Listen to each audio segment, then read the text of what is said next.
5년 뒤의 우리 경제? 지금 알 수 있습니다. 트렌드로 본 대한민국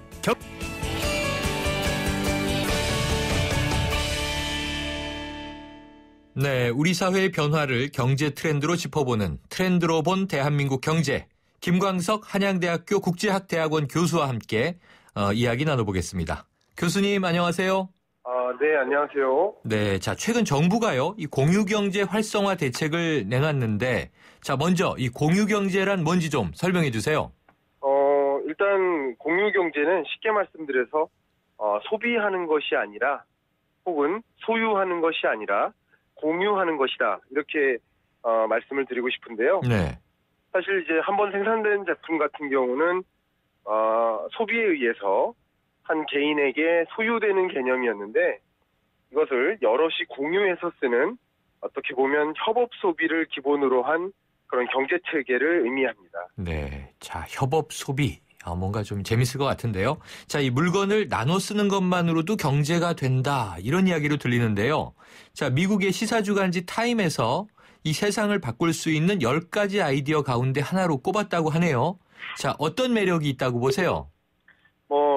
이 청취자 여러분들께서 쉽게 말씀을 드려보면, 먼저 자동차를 이제 택시처럼 이용하는 이제 우버라는 것이 있고요. 네네.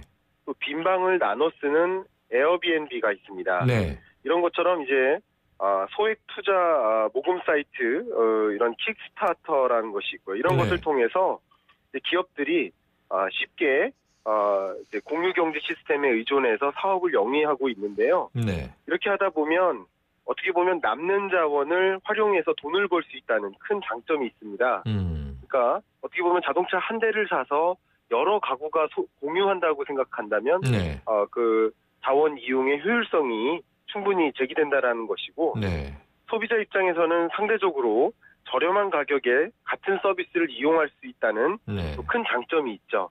예를 들어 보면 한 소비자가 자동차를 구매해서 예를 들어 일주일 동안 주말마다 자동차를 이용하는 가구 같은 경우, 그냥 창고에 자동차를 보관하는 것이 아니라 자동차를 창고에 보관하는 동안 다른 사람이 이용할 수 있게 한다면 그만큼 효용이 생기겠죠. 그러한 여러 가지 장점들이 있다라고 생각됩니다. 그렇군요. 지금 사실 차가 출퇴근만 쓰는 분들은 낮에 하루 종일 차고에 있는 거고요. 낮에만 장 보는 분들은 또 아침 저녁은 차가 서 있는 건데, 이걸 나눠서 쓴다.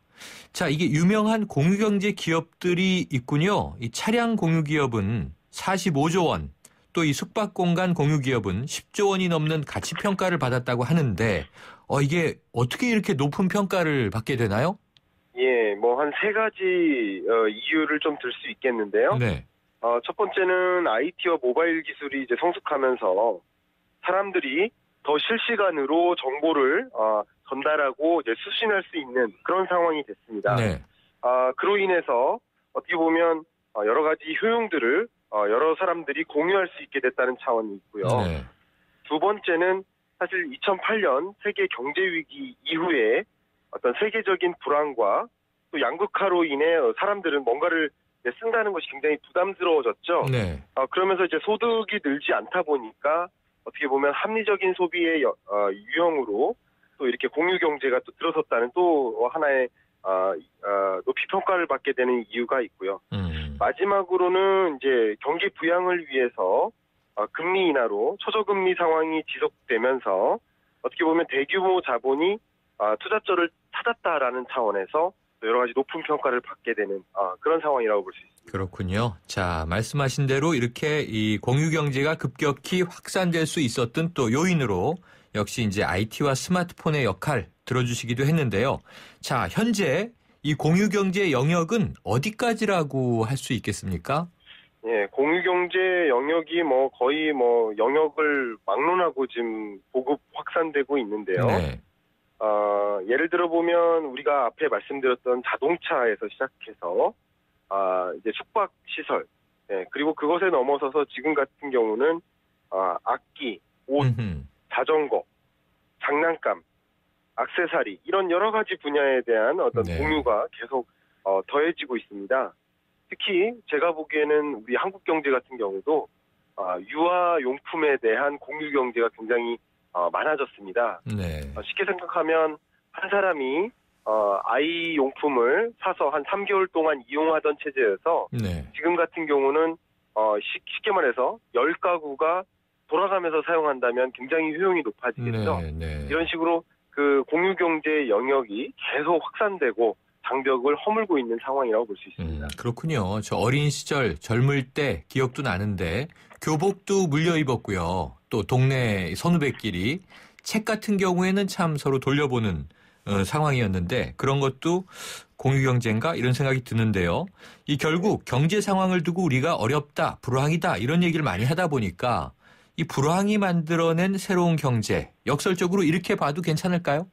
예, 정확하십니다. 왜냐하면 이 공유경제라는 개념이 도입된 그 배경 자체가 2008년 미국발 경제 위기에서 네. 비롯됐습니다. 네. 그 당시에 이제 대량 생산, 대량 소비가 특징이었었는데 대량 생산에도 불구하고 소비로 이어지지 않는 그런 경제 상황이었기 때문에 네. 어떻게 보면 소득이 충분하지 않은 상황에서 쉽게 소비로 이어질 수 없었기 때문에 공유경제라는 개념이 그때부터 생겨났다고 볼 수 있기 때문에 네. 말씀하신 것처럼 이런 어려운 경제 상황 속에서 소유보다는 공유로 이어지고 있는 그런 상황이라고 판단하시면 좋을 것 같습니다. 네, 공유경제라는 말이 이렇게 좀 익숙해지기 전에 우리나라는 뭐 아나바다 운동 이런 거 많이 했잖아요.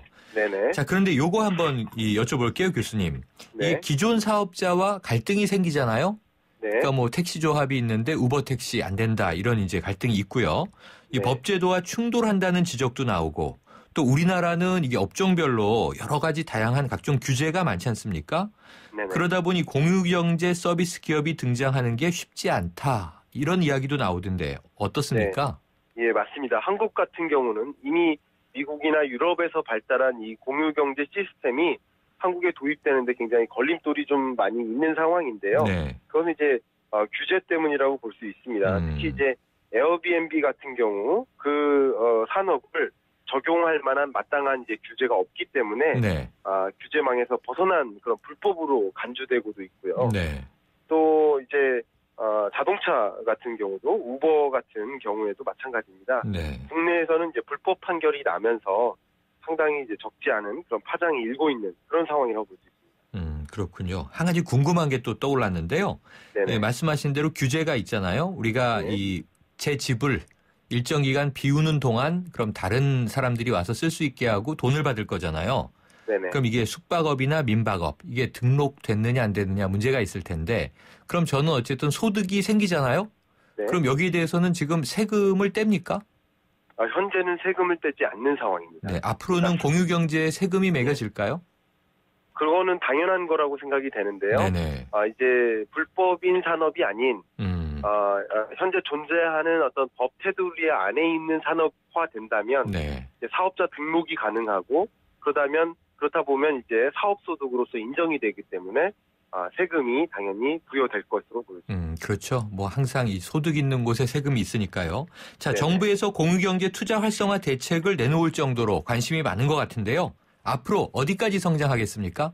네, 뭐 세계 공유경제 시장 규모가 2010년에는 약 8억 5천만 달러였는데 네. 2025년까지 3,350억 달러까지 성장할 것으로 이렇게 네. 주요 기관에서 전망하고 있습니다. 네. 그밖에 우버라든가 에어비앤비라든가 이런 기업 가치가 굉장히 높은 수준으로 또 상승하고 있습니다. 네. 우리나라에서 이제 기존 규제로 인해서 활성화되지 못하고 있는 그런 측면이 있지만 정부에서 이런 대책들을 적극적으로 고려하고 있습니다. 그래서 네. 법적, 제도적인 이런 기반을 마련한다면 이제 제도권 내로 이런 공유경제 네. 시스템을 편입시킬 수 있기 때문에 알겠습니다. 예, 좋은 성장세가 기대됩니다. 네, 오늘 말씀 감사합니다.